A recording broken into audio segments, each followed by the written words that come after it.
За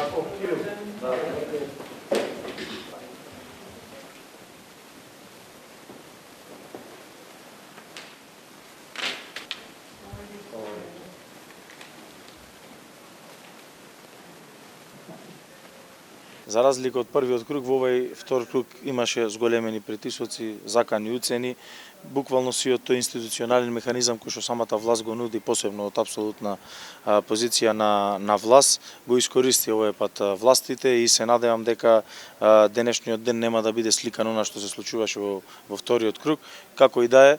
Народот е повеќе од свесен. Во првиот круг го кажа своето мислење по однос на изборите, не само во Охрид, туку и во Македонија, така да очекуваме позитивни резултати во вториот круг, изразен со повеќе гласови разлика отколку во првиот. Охрид ќе биде почеток на промените.